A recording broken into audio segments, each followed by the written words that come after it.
as magic at the request of the group. So again, anybody that has any concerns or doesn't want to be recorded, then please let us know and we'll make sure we do some editing around that.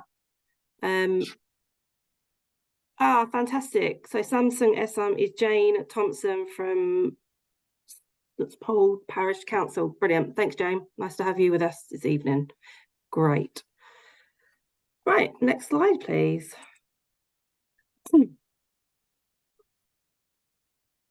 So let's do some general updates. So I think last time we saw this group was around 6, maybe 7 weeks ago. In that time, we have started to run our community conversation events. I think if you recall, during the last meetings, we came to you with the topic of engagement, how we engage with you, how we previously engaged during the RUA updates, and really who else within your communities and parishes that we could reach out to. So off the back of that and some other work that we've been doing since then, we are delivering 9 events across the route, and these are specifically designed to try and reach out to those people or sort of areas in the community that we potentially haven't engaged with before or as much as. So they've gone out as an invite only meeting, and we've shared them with lots of the parishes with the view that you can share them with those people in the community. And we've also gone directly out to those people. So it's a lot of work has gone into reaching out to those community members. The meetings have been running for, I think, 2 weeks now, and we have just over 2 weeks left. And we've had some really great conversations, and we've met some really great people, and we've taken on a lot of feedback from those meetings that we will be again building into further consultation events. I see there's a hand up already. Do you want to ask your question, Justin, or do you want me to finish and then go back to you? No, well, I'll ask it now because it's on that topic. Yep. So there have been a number of groups that have approached us and others amongst the parish councils asking, how do we get an invite? So these are groups that weren't on your invitation list. We've been saying, well, email the General East West Wales website or email address, but I'm not quite sure how many have managed to be successful. So I just wondered, what are you guys doing on that front to try and broaden and make sure you capture as many groups as possible? Yeah, thanks for the question. So I can reassure you that anything that's come through the contact us address or the LRG address has been picked up. I've seen quite a lot of those emails, and so has the community team. And if we have email addresses for anybody that wishes to come, they would have received invitations through the email. Saying that, anybody that's been missed off or anybody that you've spoken to or will speak to over the next few days that hasn't received that from us, and please do get in touch with me, and I'll make sure that the community team pick that up. But we have been doing a lot of work to pick up those emails and make sure that anybody that's potentially been missed has been invited. All right. And if for whatever reason, I'm trying to put this tactfully, but some of the groups are of a generation that aren't digitally engaged, and they were saying, can we just rock up? And I wasn't quite sure how to answer that. So what would be your sort of approach on that on the day? Sorry, in terms of they wouldn't have received the emails, or they wouldn't have? Yeah, because some of the groups, I'll give you an example. There's an organisation, Guys and Dolls, so they're over 70, they're not on email, that sort of thing, and others. They're just wondering, can they just turn up on the day? Will they be allowed entry? They'll be allowed entry, yeah, absolutely. I think the reason for designing the meetings the way that we've done that is so that we do give those people an opportunity to talk to us that we haven't met with before. If we made it a completely open event, it more than likely would be sort of taken over by lots of people with questions about the project as a whole. And this is very much around engagement and around how we speak to and engage with those people we haven't yet met with. So yes, absolutely, please pass on from me that they are very welcome to come down. And like I said, if anybody else would like to come along and they haven't been contacted by us, if at all possible, steer them to us first, and then we can get in touch. But if not, then please encourage them to come down. Yeah, that's what we've been doing, steering them towards emailing. But there were, as I say, there were a cluster that aren't digitally. No, that's good. Yeah. Good. No, we look forward to seeing the guys and dolls then in, I guess, the Bedford meeting this week. Is that the one? Potentially. Yeah, it could be a mixture of Bedford and the one in Roxton on Monday. Great. Okay, I'll let the community manager know, but absolutely, we look forward to seeing them. So yeah, I think that's a good update on that activity so far. But it's very important again that we try and reach out to as many people as we can in as many ways as we can. And this is just one of those exercises, and there will be other sort of consultation events and such happening next year. But this point in time, we're working very much on engagement. So have any questions on that, then please do get in touch with me and I can talk to anybody about that a bit more. Great. Okay, this is just to go over obviously the meetings that we're having sort of in and around your area and who we've invited. So this is just a snapshot of some of the groups that we took from the previous LRG rounds and other work. And they've been invited to the meetings coming up. So quite a nice sort of broad range of different community groups. We have a residents group, the Bedford Heights, which I know a lot, obviously it happens around there. A commuter group, which is brilliant, a cycling group, and the BHPA, which I'm not sure what that is, so I need to write that in full. I'm sure hopefully somebody else knows what that is. Apologies, I need to find the full meaning of that, but I don't know what BHPA is. It's a Bedford Pilgrims, Bedford Housing Pilgrims Association. Oh, okay, thank you, Peter. Maybe Tabitha or Sarah Jane, just make a note to write that in full for that slide, please. So yeah, so the next meeting is 30th of November. So we look forward to seeing you then.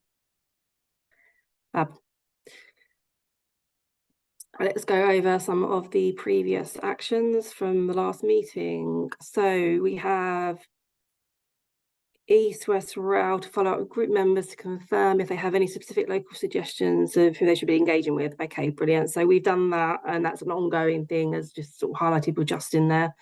So that action is complete. However, again, please do get in touch if you have anyone else you'd like us to reach out to. Action number 3, East-West Rail to send a form to group members to confirm if they are happy to have their contact details shared with the group and be contacted outside of LRG meetings. So I saw this earlier, and I think only one registered for this. So I don't think we were able to actually share emails at this point because we've only had one person complete the poll. Does anybody have any comments on that? Would you like, is this an action we want to try again with, or are you happy with that to be closed now? Is that item 4 you're talking about? Item 3. Oh. It's raised in a previous meeting to have your contact details shared with the group and to be contacted outside of LRG meetings by other members. Yeah. This was the was it Brickyell or Clapham new members that came along to the last meeting, wanted to get in touch with everybody outside of the LRG meetings. And I would have said, from my point of view, not at the moment, because that was their first time there. And to me, they were unknown quantities. Okay, that's good. Apologies, I didn't know the background to that, but that makes a bit more sense now. Well, that's complete, that's closed, so we can move on to the next one. EWR to confirm when the details of the latest PWOS standards. Sarah, you've got a hand up from Nikki. Oh, thanks, Rob. Yeah, thanks, guys. Just going back to point 3, yes, certainly agree with Gordon, and I just think, in the interest of open, honest conversations, which we've seen, distinct lack of, I think it's really important that we do not hold meetings outside of this. That's just my point. LRG meetings, Nikki, or Well, to be honest, you know, our contact details are available anyway, should they care to look. And I just feel that, you know, if people need to look or they need to know, they will find them. I completely agree with Gordon. We didn't know who the hell this chap was. There were no introductions. And I certainly don't want to go off on a tangent. I don't have the time or the energy. So Nope, noted. Okay, well, it's a closed action now, so that's fine. The latest PWOS standards were publicly shared. It's a live document, currently being updated. We are not able to share this information as it's under review. That's yeah, not a very satisfactory answer, Sarah. It is a live document. It is liable to be changed along the life of the project, but between the time that they were published, which was the 2021 consultation, and the widening of the scope of which you were looking at during the route update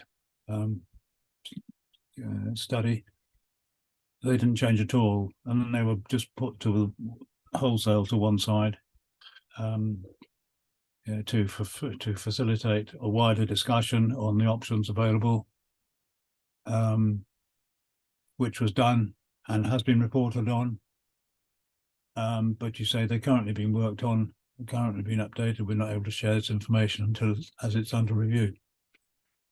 I think it's under review, but it will be shared quite imminently. We're heading into StatCon next year, and that is when that document will be publicly shared.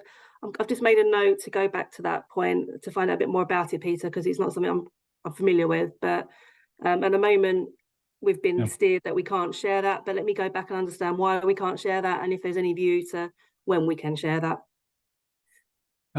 Presumably, you'd have no objections to us asking specific questions about items within those PWOS, and those that were definitely decided. You could confirm or deny as to whether there have been any changes. Well, let me find out a bit more about that and see what.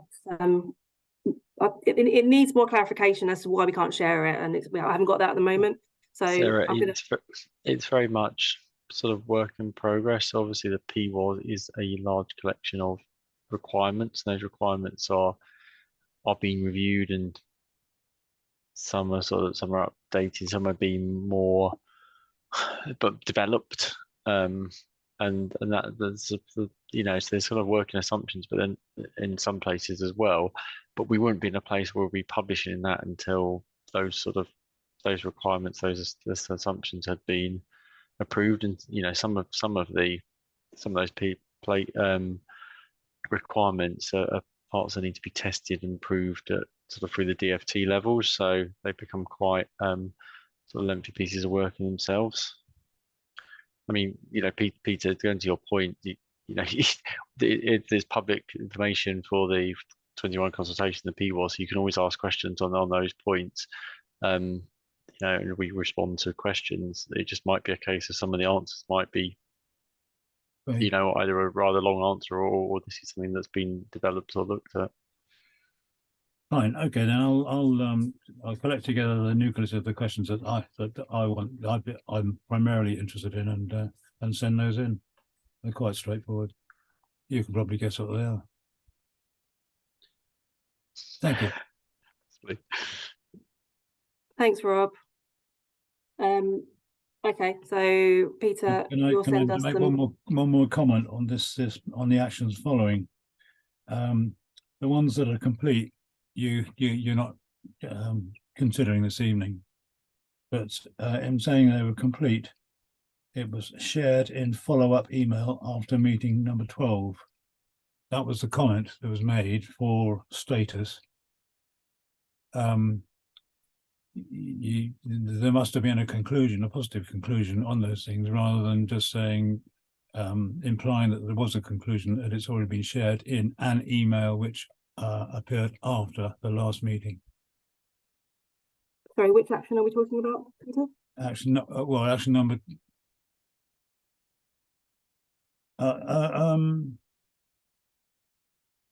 Sorry, so action number 2. Engagement local stakeholders.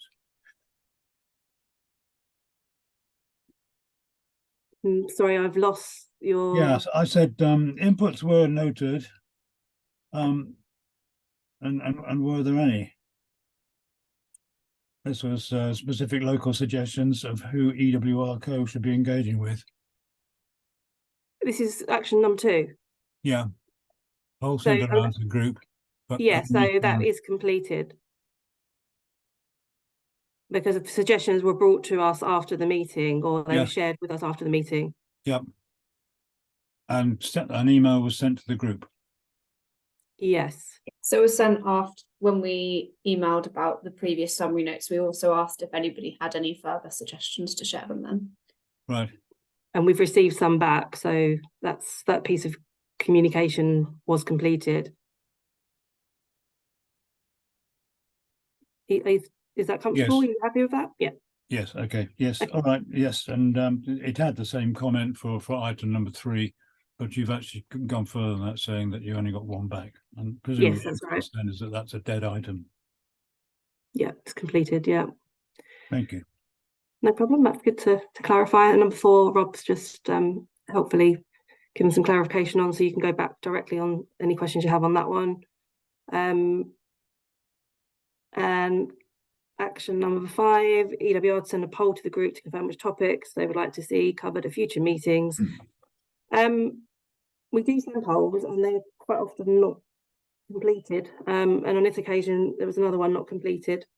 Maybe we can have a chat about the polls, possibly at the end of the meeting, and just talk about how we do gauge interest about topics, and how we go around doing that, because clearly polls aren't always the best method. So we can have a bit of a chat about that at the end of the meeting, I suggest. Right. Next slide, please. EWR to arrange a conversation between EWR Co and BFA's geotechnical experts to cover their findings. Okay, so this is still the ongoing action. Tabitha, can you just clarify? I know you've been closer to this. Yeah, so this is being considered along with the technical experts following the meeting with BFAIR on the 25th of October, and this is being considered as part of it because I think, Peter, it was you who raised this action, and a lot of those points relate to the cut and fill balance that was also asked in the technical note and covered in the meeting. So that's going to be wrapped up with that same point.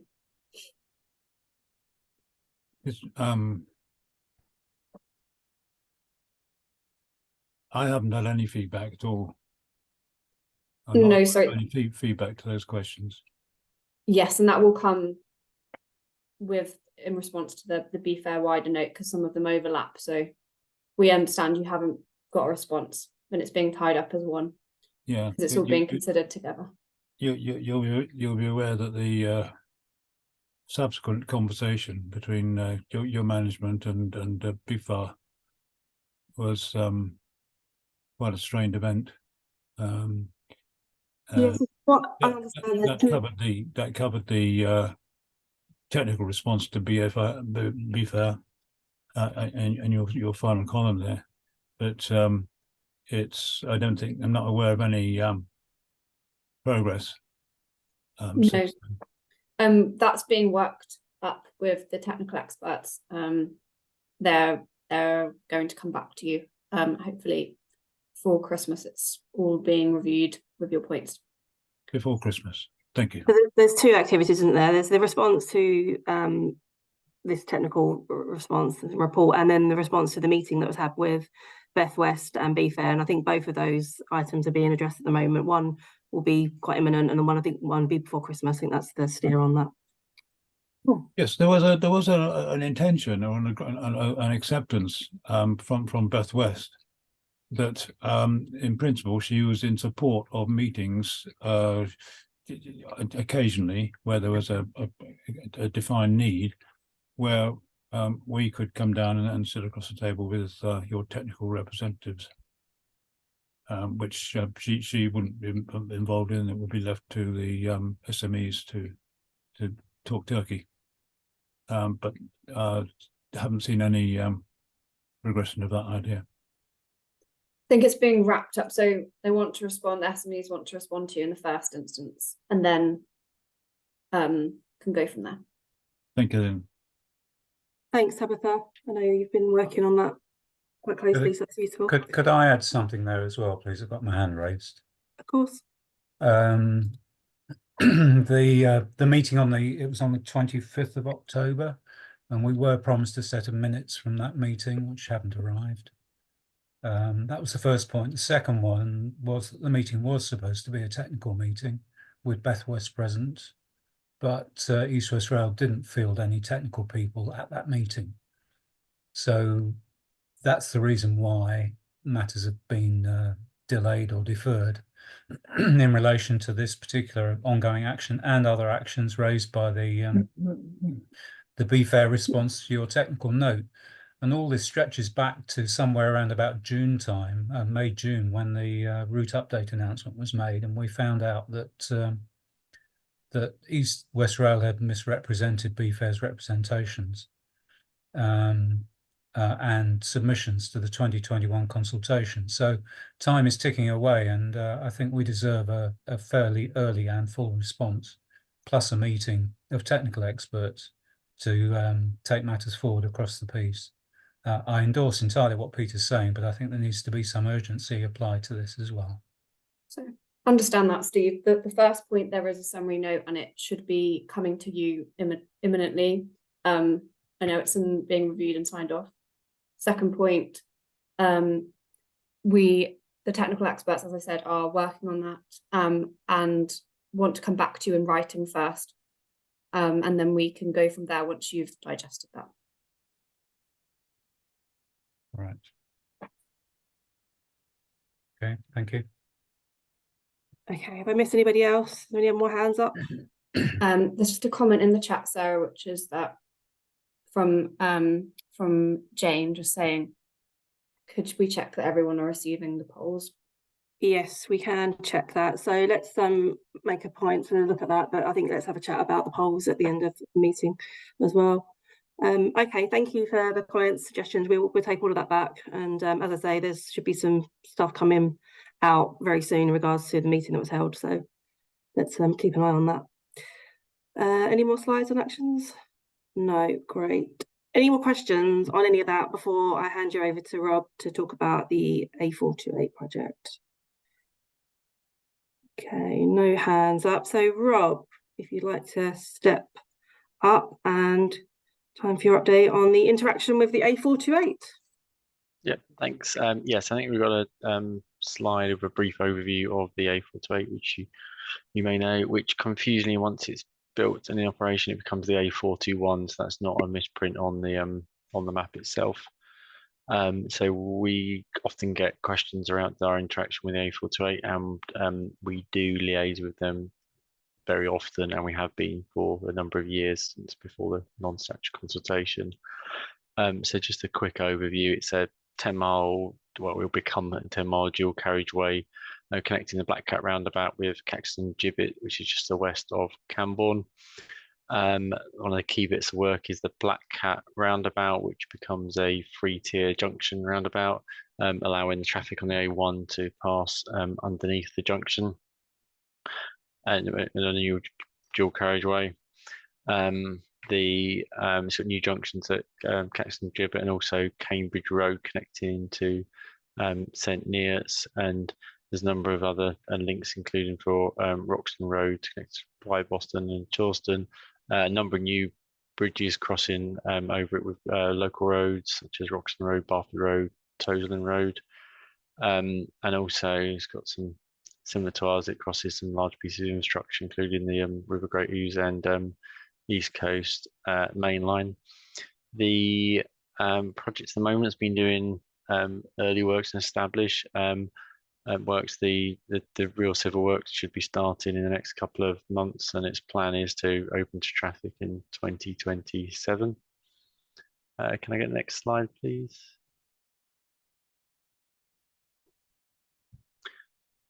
So our working relationship, so as I said, we've been having conversations and working together for a number of years. We have technical meetings where we review designs to make sure our designs are aligned, and you know, for instance, where our road crosses, so our railway crosses their road, we've got sufficient clearances and we're crossing at a reasonable angle and can manage potential impacts. We've shared survey data, so they've done a lot of archaeological works and environmental surveys, and we did quite a lot of surveys on bat tracking and bat roosts, and shared that for their DCO. And we're also aligned with communications and our local events. You find their information cards, so we can put you in touch with A428, and likewise we'll share information with the A428. Okay, next slide. So the key interfaces we have for the alignment 1 Tempsford variant, which is the railway tracks on the map you're seeing, and the new A428, A421 road is the red road. We cross the existing A421, which was on the west side, which is being revised as it comes to the new Black Cat roundabout. Then we also will cross the A428 to the east of Black Cat roundabout after we've gone to Tempsford Station, so just north east of Tempsford Station. That's probably our key kind of crossing of the project. But we also go either under or over the new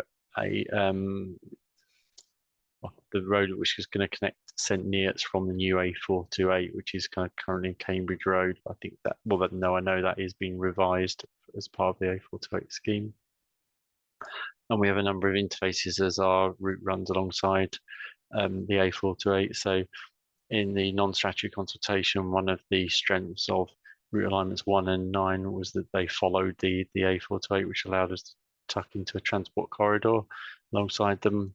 But what that also means is that a number of the roads and local roads which are crossing the A428 on bridges are roads we need to cross as well. So we've worked with the A428 to in places step our alignment back to minimise the impact on those existing roads, and meaning we can cross at a lower level.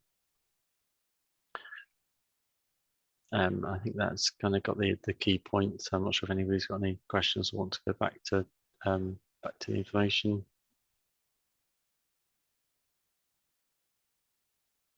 Peter's got his hand up, Rob. Okay, it's a bit all confusing on Zoom. You can see half the people, not the other half of the time. Asking you to unmute, Peter, because you're muted.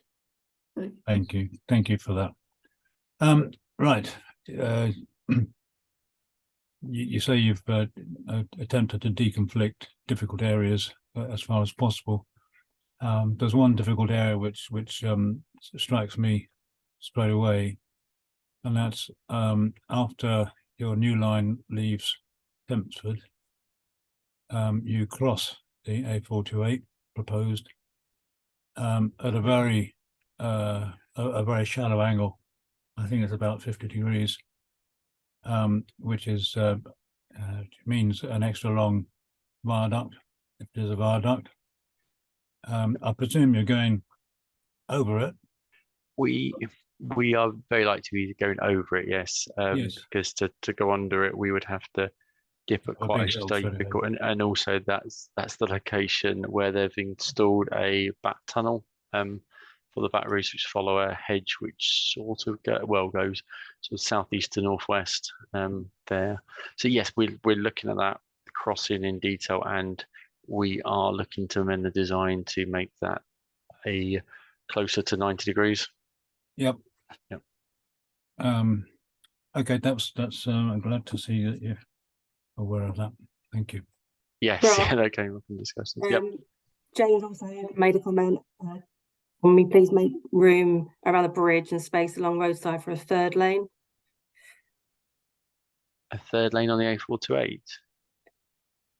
Please can we make sure that there is room around the bridge and space along roadside for a third lane if ever need to be added re-car traffic? Jane, do you want to elaborate on that? Or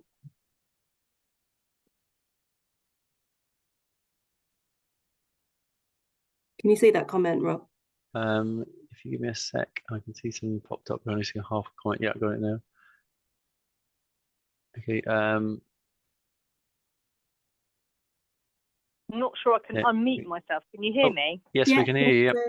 Oh, right. Yeah. So what it is, I don't know, obviously we're talking about trains, but when I noticed when they were doing the new road that run from Caxton Gibbet right the way to Cambridge, my only concern is when I was looking at the way the road was done, and you're now saying obviously the train track's going to run around the side of it, I always feel there's never any contingency if the bridges or the roads ever need to be widened. There's never enough gap to be left. And all I'm thinking is hindsight, you know, in sort of another 30 plus years, is there an option to run another lane along that road? I noticed I didn't feel the bridges were wide enough that an extra lane on either side couldn't ever be added because there wasn't enough space. I'm just thinking sometimes, it sounds like you are talking to the people that are doing the new road lines, but there's not always a communication between the two. And then years later, they're having to then have a divert because they haven't given enough space between some of those things going in for future proofing. Yeah, I mean, we do talk to the A428 regularly, and we talk to other parts of the national highways who they report into. But I don't know of any request which has been to provide that future proof in either side of the road. And to be honest, if we're crossing over a dual carriageway in a viaduct structure, that's already quite a lengthy viaduct. So I think it's unlikely that we would provide additional space for another lane and a just in case point. Yeah. You know, it's quite difficult for roads to get approval to be constructed these days as it is. So I'm not sure if there's plans to be widening these roads. So Yeah. you know, we would look at things like passive provision if there was expected to be a specific need, but it's not. Yeah. I don't believe it's been raised for this case. And then the other thing I wanted to flag is about the severe flooding in St. Neots. Yeah. And obviously with sort of like building more, then has there been a review if there would end up causing more flooding with regards to obviously the town centre around, like the bridge does tend to flood quite badly. And I just wondered if there was if any of the construction would have a knock-on effect. I know they've got to pump the water out from under the Black Cat roundabout and divert the water. But I wondered whether the railway would also have an impact on increased flooding for the town. So we could have an impact on flooding if it wasn't designed correctly in that sense. So it is something that's taken into account. So we have hydrological models. We work with the Environment Agency to make sure they're reasonable and approved models, and we do quite a lot. We do model the structures in more detail as we move forward, for instances, to make sure that the railway is very unlikely to flood, and also to make sure that we're not causing flood impacts on other communities or making flooding worse. It is something that is looked at in a lot of detail. Oh, perfect. Thank you. Justin, I see you've got your hand up. Yeah, you probably won't be surprised, given the proximity of my parish in relation to the Black Cat, that there are a number of things. So I don't want to hijack it, but there are a couple of things I'd like to just thrash out. Just a point of order. It was, I think, 2 or 3 LRG meetings ago, we requested an overlay of your plans as best they stand for the Thamesford variant, and overlaid with the proposed Black Cat in its finished form. I don't believe we've ever seen that. So can that be actioned again, please? I've also requested of Beth at various events that were held during the summer for a more detailed breakdown of the justification for the Thamesford variant. Never had that reply. So if that can be actioned, please. I mean, Well, I can, go on. you can action it as well if you want the answer, So but I mean I can. I know the one headline now. answer. Right. The headline answer is to do with delivering a new station along the East Coast Main Line that was equidistant between St. Neots and Sandy. But what we're interested in is the nitty-gritty of how you concluded that alignment 1 is worse than alignment 1 plus the Tempsford variant.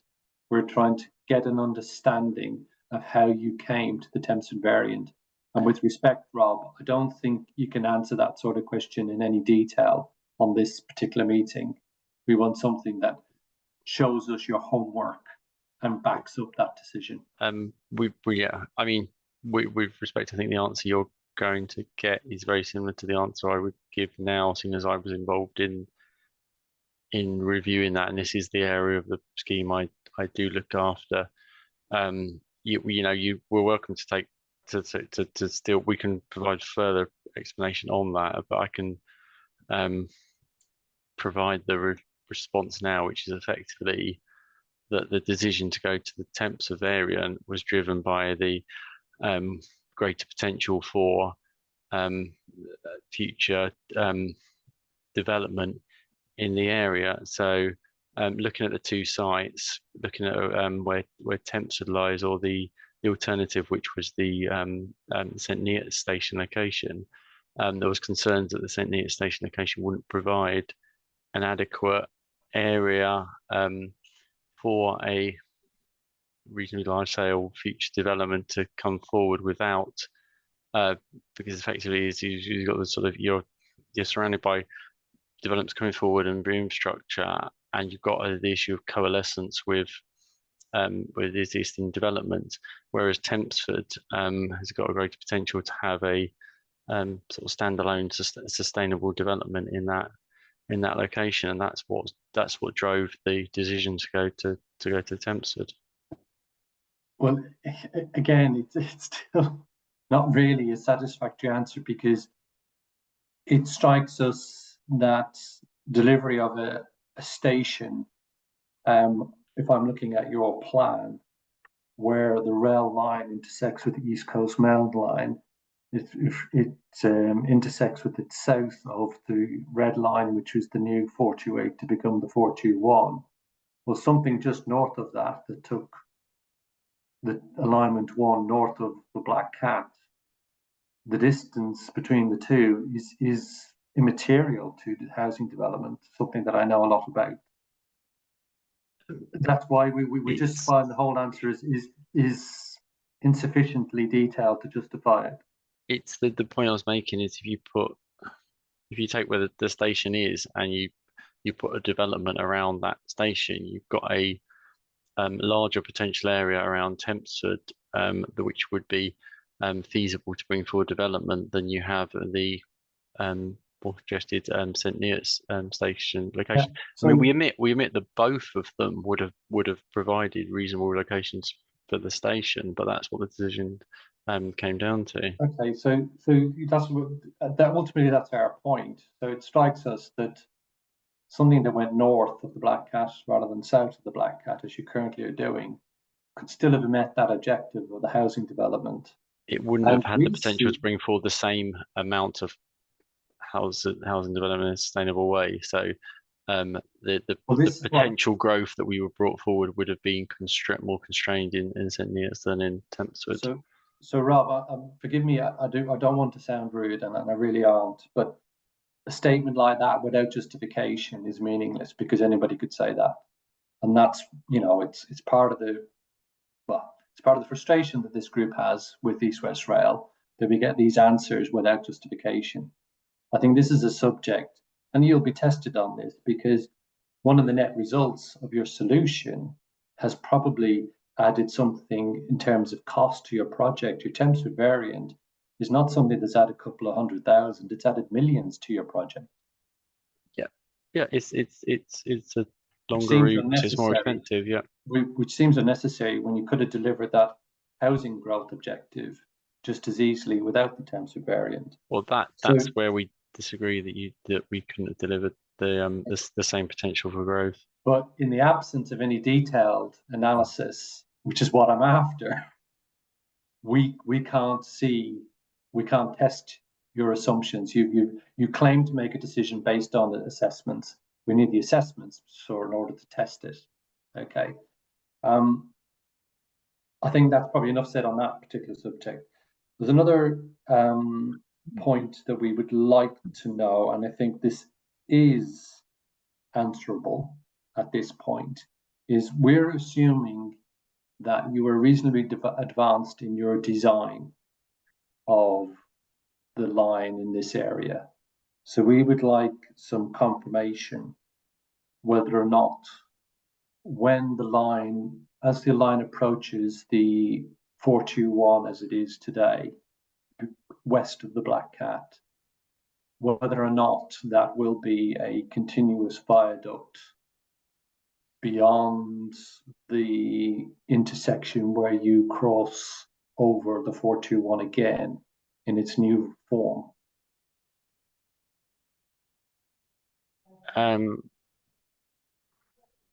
Yeah, I mean, effectively that route is raised through its section. So yeah, so is it raised on an embankment or viaduct or mixture? What we would like, sorry, before to interrupt, I don't want a verbal answer. I would like a drawing which shows your current thinking. Now that could be something that's fairly simple and fairly marked up. But like I said at the very beginning, we've been asking for this overlay of your proposals with Highways England's scheme for the Black Cat for some time now. I would have thought you're advanced enough in your design where you could do something. We do not mind if it is caveated to say it's still subject to further review. That's understood, but I think you're far enough into your project to be able to provide that information without any excuse. Well, the excuse is probably the wrong word, but the way the projects work is there is a process to design development, which is that the design is developed by a project internally and goes through certain stages of a review and approval. So we wouldn't be in a position where we are giving out drawings that are stating a design which hasn't been internally approved, because that publicly that goes against the point. So we can talk around it, but if we're providing you drawings saying embankment here, viaduct here, and that changes through the process, suddenly we're being held up by saying, well, you promised the embankment, you promised the viaduct here. And I understand what you're saying about caveats, but once a drawing is sort of handed out, that's taken. You are less than a year away from submitting, as an institution, you're less than a year away from submitting a DCO application for a project that is measured in its billions. And in less than 12 months before that deadline, are you telling me you still don't have a reasonable handle on the extent of viaducts versus embankment? And if that is true, I'd like that recorded as a matter on these minutes, because I find it flabbergasting. I'm telling you that we're going through a process at the moment, building up to a statutory consultation. In that statutory consultation, we will put forward the design we intend to take through to DCO. Before that point, we basically have a series of approvals and then design development. So at the moment, we are building that forward. So we had the route update report, we set the alignment, and we're developing that route alignment and testing that in certain places. And part of that testing is to say, is there merit here to bring in a viaduct or embankment? And part of that view, and similar to the conversation I had with Peter before, where we cross the A428, can we bring the alignment around so we cross it at more of a right angle? So this sort of stuff continues to be developed until we get approval. So I can say here that we intend is very likely we'll be crossing the A428 above the A428, and throughout this area we will be on a mixture of embankments and viaducts. But I can't stand at this point and say that point will be a viaduct, that point will be an embankment. Okay, all right. Well, for the record, that's a wholly unsatisfactory answer, and as I said, I find it amazing that an organisation as big and as clever as you guys don't know what you're doing this close to a DCO application. I don't think that's the conclusion, though, is it? I think that what we were saying is any organisation going through this process goes through the process, and the design process is you develop a design and then you go through approvals before that becomes a public design. Don't have to explain the design process. I know it very well. I understand it very well. Okay, we're not going to go beyond where we are, so we'll have to agree to disagree. Right. I think there's a comment in the chat box as well, Rob, from Steve. Okay. You managed to put out long sections in the 2021 consultation, so why not a Thamesford variant now, which I think you've pretty much sort of covered in your explanation to Justin. But well, we will be putting, yes, so we'll be putting forward the engineering long sections with a lot more detail at the statutory consultation. The route update was the literally that is itself the route that the line on a plan to show where we were going with the route. So yeah, long sections, well, they're part of the development process at the moment, and they'll be provided closer to stack on.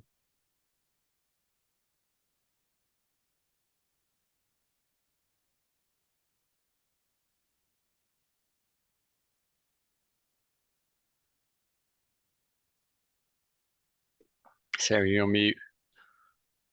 Which amazingly is the first time anyone's done it this evening.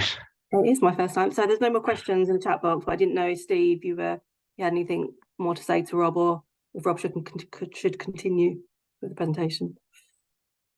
No, okay, great. Thanks. Carry on, Rob. That was the presentation done, so we're moving on to master development. Okay, brilliant. Sorry, thanks. could I raise an issue then that Rob hasn't covered? I appreciate it's an engineer's perspective on the section between the Black Cat and Capstan Gibbet. I was just intrigued by the other interactions between the A428, 421 improvement and the railway along this section, and look back at the evidence given at the DCO examination for the road improvement. And I'm just wondering whether you can corroborate the information that was given there. Basically, the BCR for the road scheme is 1.5. The BCR for the railway is 0.4. The road scheme will carry between 29,000 and 46,000 vehicles per day. And based on East West Rail's own input to the inquiry,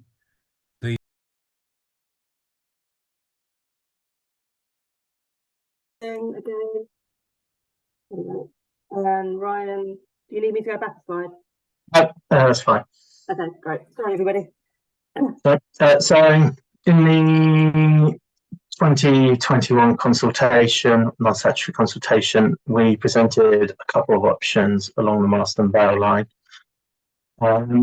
Since we undertook that consultation and the work we did for the route update and ACP, etc., we looked at what requirements the Marston Vale line needs in more detail, and with the feedback we received, what we could do to lessen the impact we have on the villages in particular along this section.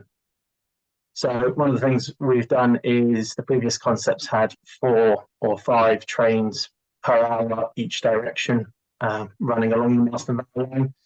We are now proposing 3 trains per hour on this section. This change in frequency allows us to continue the benefits we want to provide of East West Rail between Oxford and Cambridge, but will reduce the work we need to do on this section, less construction work, less impact on the area, and reduce disruption as well as cut costs. We are still considering what these 3 trains per hour service pattern will look like, and what communities and where they will be stopping, which is details we'll be providing in the future. If you move on to the next slide.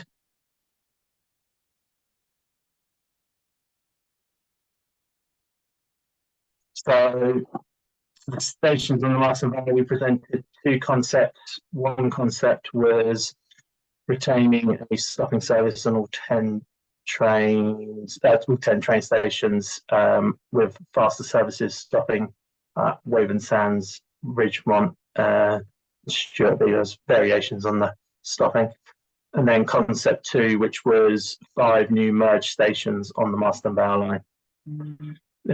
So members of the public showed slightly more support for concept 1 than 2, but statutory consultees preferred concept 2 in general. As I said before, we are still looking at what concept, service concept we will propose moving forward, and is something we are working on currently, and we'll present for comment at statutory consultation. Next slide.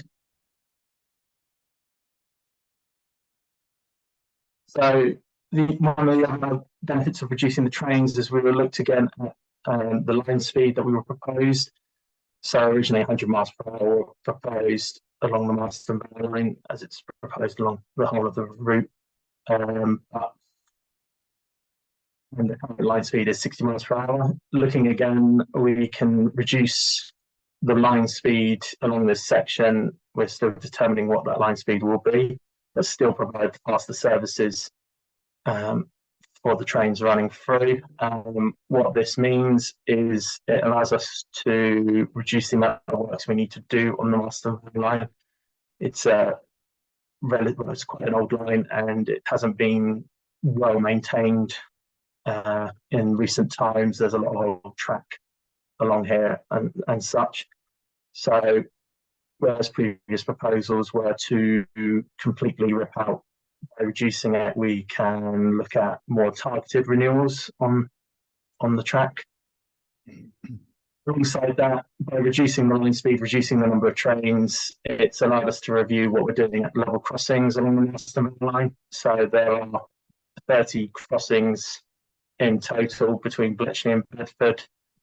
In the route update announcement page, I want to say 68, we have the full list of the crossings in this section and our proposals for each of those level crossings.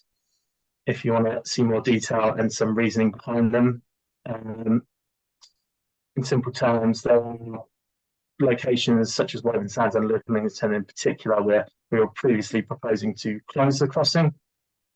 With these changes, we're now looking at keeping the crossing open. There is a lot more work that is currently ongoing and still needs to be done, in particular the traffic and transport surveys and modelling to test that these crossings can remain open. And it's one of the main things we're looking at, because it's important to maintain the local connectivity between these communities. Ryan, Peter's got his hand up before we go to the next slide. Oh, yeah. Apologies. Ryan, would you say that 75 miles per hour is a realistic and achievable speed, balanced against all the reductions in improvements you're going to make? I would say very yes. One part of the work we're doing is to confirm what the optimal speed will be, considering the positive and negatives as we go faster and faster. At 75 miles per hour is definitely a speed we're considering on this section. Right now, I can't confirm any more than that, other than we are looking, and it's definitely a speed we're looking at. It won't be far from 75 miles an hour. I can't confirm at this point, but yeah, that's fine. That's fine. Yeah. Thank you.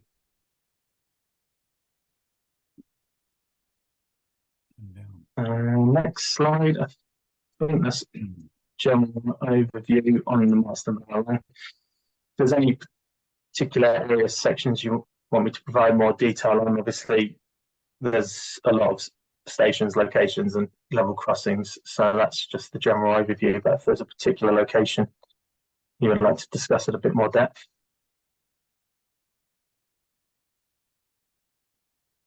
Please, you got hand up again. Yep. I think that you you probably dispense with the implied requirement to make passive provision for electrification. Victor, are you okay? Sorry? Are you okay? You don't look very well. You need to. No, I was just controlling symptoms. Yeah. In the new look, you've gone further away from electrification than was intended, because the original intention was to make passive provision for future electrification, which will mean adjusting the heights of bridges that weren't high enough, excuse me, and presumably attending to the width of track that you owned along the length to make sure that was wide enough for future stanchions to support OLE. It's still something we are looking at, yes. So we haven't made a decision on traction power for the whole of the route yet. So I know the teams that are looking at the different sorts of traction power, they're considering multiple options, including full electrification as the obvious one, moving on through potential battery powers, hydrogen powers, and all that sort of thing. So we are still looking at passive provision and the like of that, and potential effects on the bridges. We are also looking at what mitigations could be made so that we can minimise the effect on such bridges as well. Okay. Another one that's up in the air, I think. On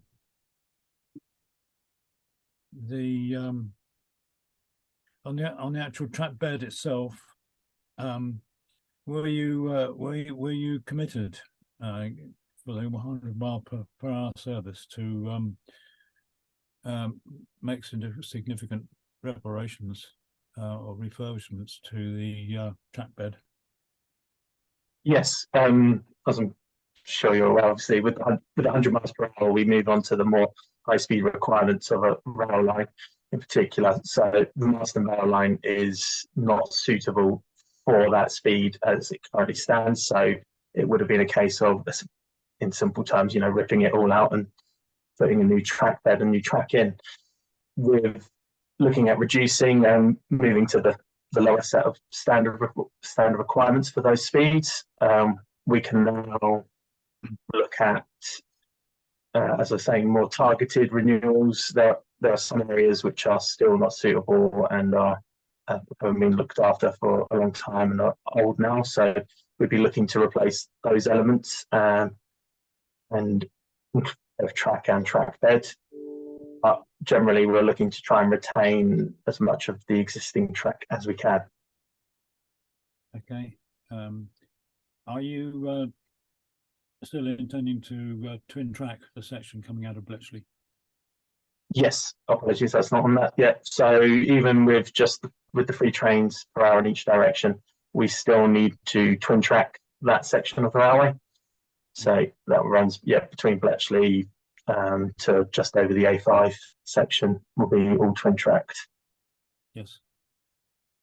And would require either amendments to the existing bridges and new bridges, or potentially new bridges for the additional track.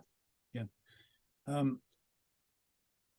When the project was conceived and set off, it was clearly a requirement that was going to be 100 mile an hour line for the whole route. And it must have been fairly obvious then that the Marston Vale line would need to be substantially reinforced and improved to support that. Would that be true?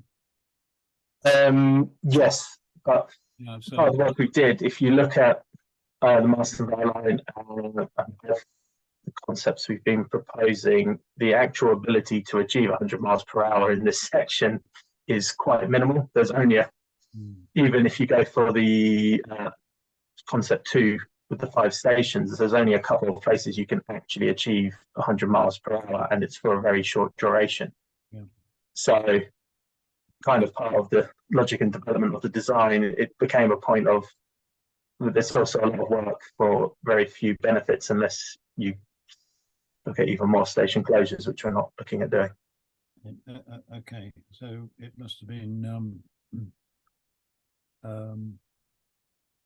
presumably the initial costs were estimated on the fact that it would be made 100 miles an hour capability along the length, which would predetermine the nature of work to be done to it, and therefore yes, I can't speak to those costs directly. I wasn't around, but if we're talking about costs from the 2021 consultation, then yes, it would have been for 100 miles per hour. Yeah, so this is a really substantial decrease in the cost by not having to do that work. Yeah, there are reductions in costs for that. There's a ballpark estimate that you can share. Possibly rest your voice for a bit soon, because I'm quite concerned that you sound quite poorly.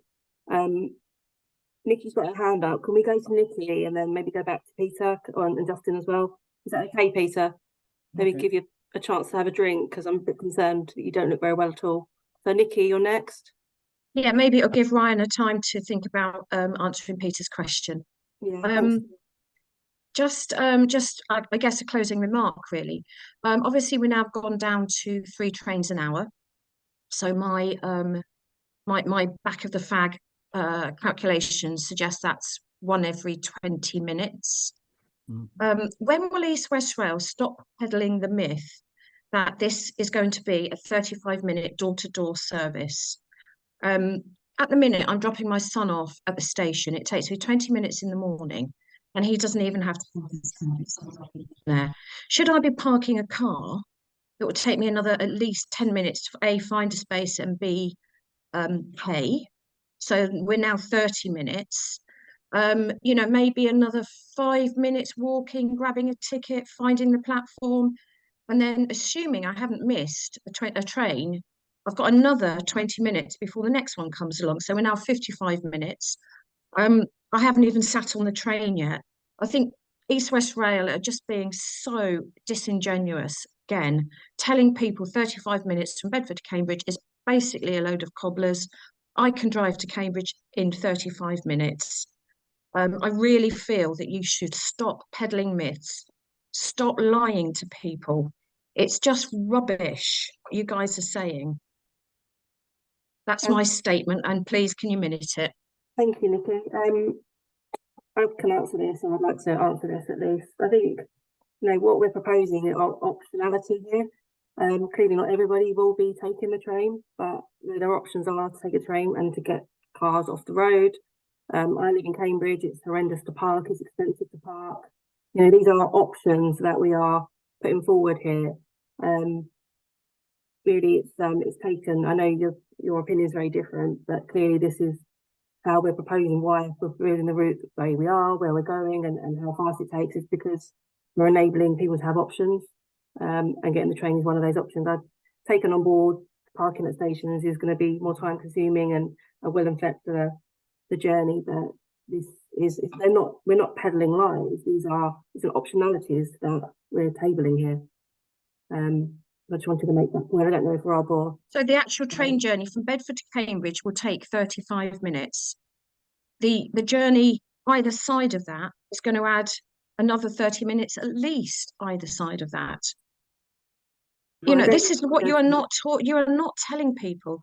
I mean, if I went to Cambridge, I'd just drive up. I'd probably now use the new road, drive to the park and ride. Bob's your uncle, Fanny's your aunt. I cannot. I'm just struggling so much to try. And when my residents ask me what benefits is this giving us, there are none. I cannot give them anything. I was told by Beth West when I asked her the same question just over a year ago, last October. My opinion doesn't really matter because I'm not the target demographic. That is a shocking thing to say. and you're still peddling these myths. I'm just getting really, really cross, and it's really frustrating. Nikki, these groups are here. They're for you to be able to vent and obviously, really tell us how you're feeling and what's frustrating you. I mean, I can only go on. Clearly, it depends on where you live along the route. It depends on what your preferred method of transport is. But I take that on board. And clearly, ask Gordon. I mean, what benefit are his residents? Roxton, blimey, complete and utter disruption. There is no benefit at all. I think we're going to go way off kind of agenda here, and your frustrations. We're well aware of the frustrations of the area and of your constituents, but I think we need to stick to the agenda items in hand here, because these concerns that you have are, they're not going to go away overnight, and they're clearly not going to be resolved on this call. No, I'll shut up now, but they did come from the 3 trains an hour, which is one every 20 minutes. You missed that 20-minute train, you're knackered. Can I just clarify on that one, that Ryan's speaking for the Marston Vale line, the railway from Bedford to Cambridge has been designed for 4 trains an hour.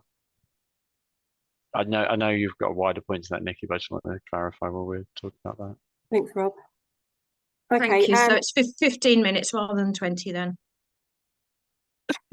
Okay, I'm going to steer us away from this point, because I don't think we're not going to resolve this quickly. So I think people are waiting. So Justin, I think you were waiting after Nikki. So let's go to you. Yeah, that's fine. So just coming back to the 2 concepts of 10 stops or 5 stops. Fully appreciate, that's a work in progress. But what is the current estimated journey time for 10 stops versus 5 stops between Bletchley and Bedford?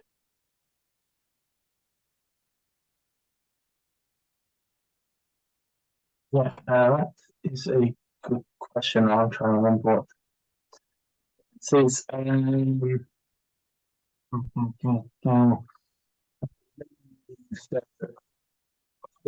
remember what the times are, but I think there's a 15 or 20-minute difference if you're stopping at 10 or 5. But that's the difference. But what is the journey time? That's one I don't have off the top of my head, so one I would take away and that'd be answered in a minute. Yeah, no, I'm trying to think. No, yeah, I'll take that one away because I'd rather answer it correctly. Thank you. We've got that one. We'll capture that one. Peter, let's come back to Peter. Hopefully you've had a bit of a break on your throat. So very kind of you. he was asking about the cost difference between the two, between the full track and the targeted renewals. I know cost estimates were provided as part of the ECR. They're within Appendix 8. What I cannot tell you right now is what they include in detail, because my copy doesn't include the appendices. I will go away and look at what's provided there and direct you to the correct page. I'm not sure what level of detail they go to or we're looking to provide. So if that level of detail is not there, I will take it away and let you know what we can provide regarding that. Okay. Because I think it is more of a general cost estimates of the Marston Vale line. I'm not sure exactly what detail it goes into. Okay. Thanks, Ryan. Okay, so we'll come back to that one. We'll take that away and come back to that one. I'm just going to leave us on, and then we can go back to some more Q&A if necessary. Okay, topics for future discussion. So we have potential topics for future discussions being compensation for impacted communities, active travel, for example, from CS1. These are topics that I guess this group have tabled previously. Can I just check that these are topics that you would like us to try and bring to you? We can clearly go away and see what can be done with those topics. Is there anything else now that we can actually put on the table rather than go out to polls, which clearly aren't working for us? Any suggestions on anything that we can potentially bring to you in the next few months? Justin. Sorry if I can. Understanding how people in the rural areas, so I'll take Roxton as an example, how can they get to this new fabulous Thamesford station? Because if you want to encourage active travel, you have to consider how people get from a house to a station. Yes, great suggestion. And there's an awful lot of work that's come a long way in the last few months with the door-to-door project, the door-to-door connectivity, which is clearly is looking at how we get people to stations to use the trains. So we'll take that one away. I know that that's something we can very likely bring to you next year. So that's a great one. Anything else from anybody else?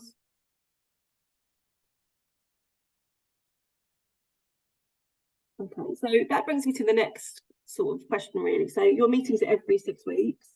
We have potentially 2 topics that I know we can probably bring to you, and that's possibly active travel examples from CS1 and door-to-door connectivity. I don't know about compensation, but we need to look at that one. But are we still happy to have meetings every 6 weeks, or would you like these to be slightly stretched out a bit longer so that we can actually go away and do a bit more dig in and detail and bring more topics to you? What's the thinking around the 6 weeks?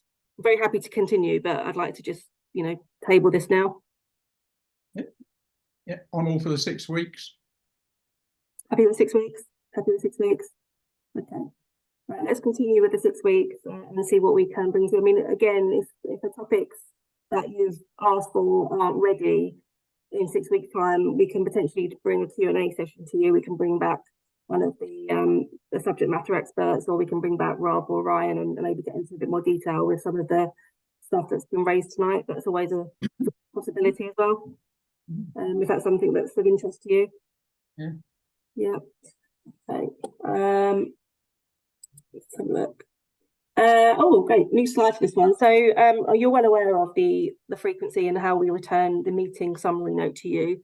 We have Christmas fast approaching, so it would mean, I think, that we would have to give you the document on the 25th of December, which clearly won't happen for anybody. So it will be a little bit later, the summary note coming back to you, but hopefully you understand why that is. So we'll get that back to the new year. 15th of January, I think it will be the final notes will be circulated. We'll get that over to the new year.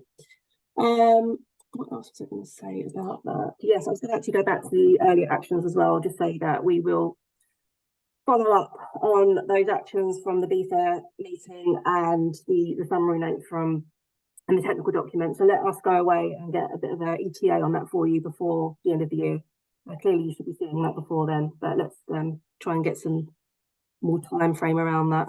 Come back to you on that one. Do we have any more questions for Rob or Ryan on the topics before we start to close the meeting down, or any questions in particular? Justin? Hi, I was just thinking, just going back to this overlay question, taking Rob's comments to face value that they don't want to share drawings. I think what you could share with us is that slide that Rob was showing during his presentation. Somebody has drawn a line to illustrate the track on a, that's it? On a, no, not that, next page. Next one. That's it. So rather than illustrating that on Google Maps imagery, it should be well within the skill base of East West Rail to draw a zoomed in thing which captures that bottom left-hand corner overlaid with what drawings Highways England have produced. So literally that squiggled black line that you've got, can you plonk that on an overlay of Highways England's drawings, please? That is perfectly capable of being done and doesn't commit East West Rail to embankments or viaducts, just shows approximately where that line lies. And Rob, appreciate you've got some discussions about the bend, but I think that would be very, very useful and help inform people. It's one thing to go out to consultation, but consultation is at its best when it's consulted on more accurate information. And these sort of images and the images you've shown to the public are insufficiently detailed to allow the public to get a bearing and understand where this thing is in relation to where they live, work, play.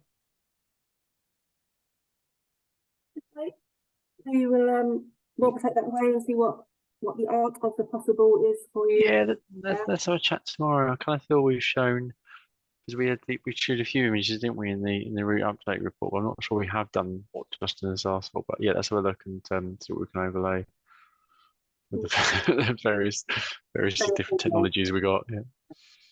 We will take it away, Failing Justin. that, send me the JPEG files and I'll do them. Because if I can do them, you guys can certainly do them. Okay. Thanks for that. We will come back to you. Peter. Peter, you're on mute, Peter.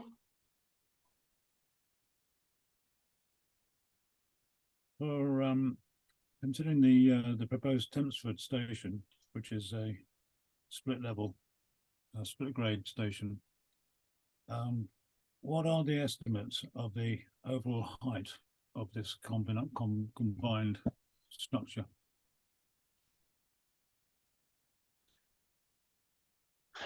I think throughout where we're crossing the area,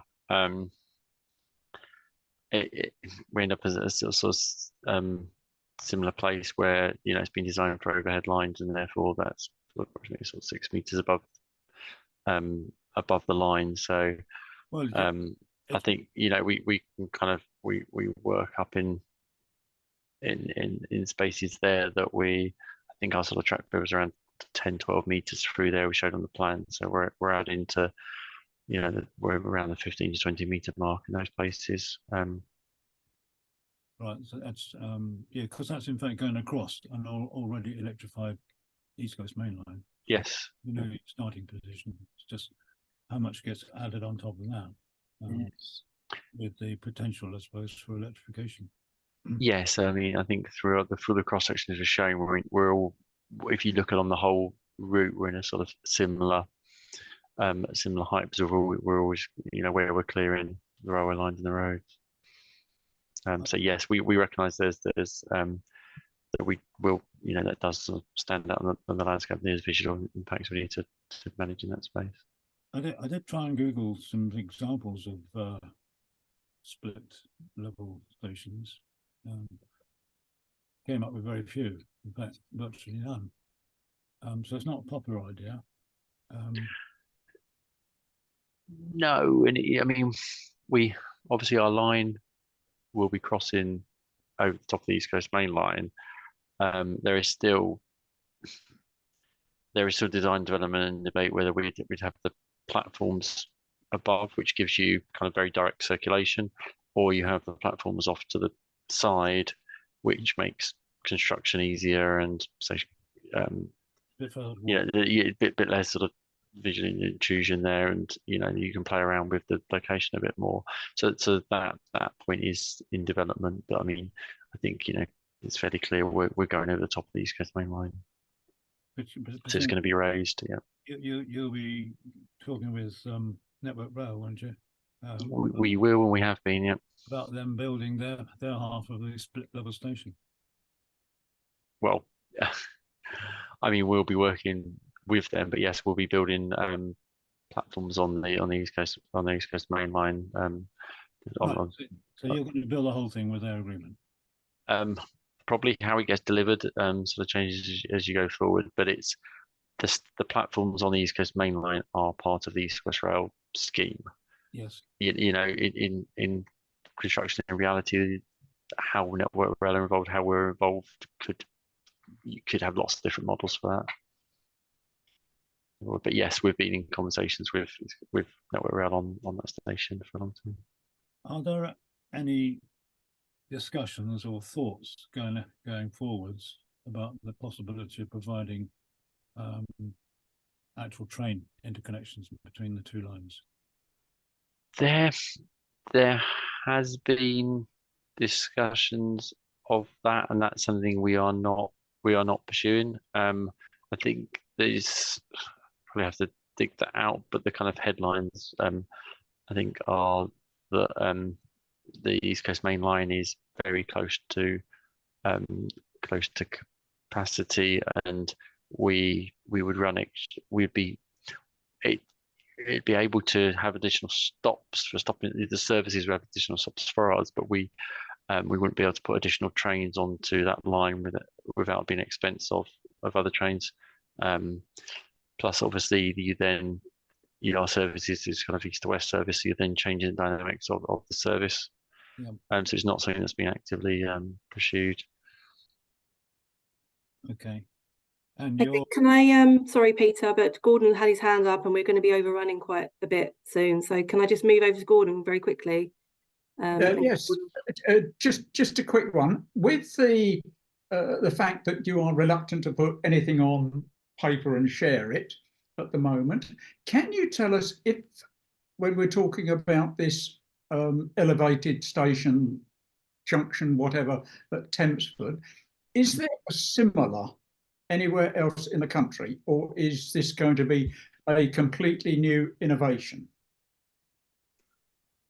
It's definitely not an innovation. I'm trying to think of Peter's examples. What tends to happen is stations are built with railway lines, and then we are connected in. So having two rail lines crossing each other connecting is something which is a lot more common on the sort of London Underground, London Overground, Crossrail type lines like that. So there's a lot of complex construction done in that space.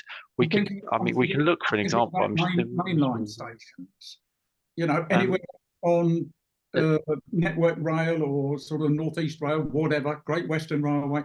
Not talking about underground stuff, where it's all tunnels above tunnels. Sorry, when I say underground, I mean the overground stations within London. So Whitechapel, when they brought Crossrail in, is very, very complicated, and both of those are, well, overground or semi-subsurface, but they're not tunnel connections.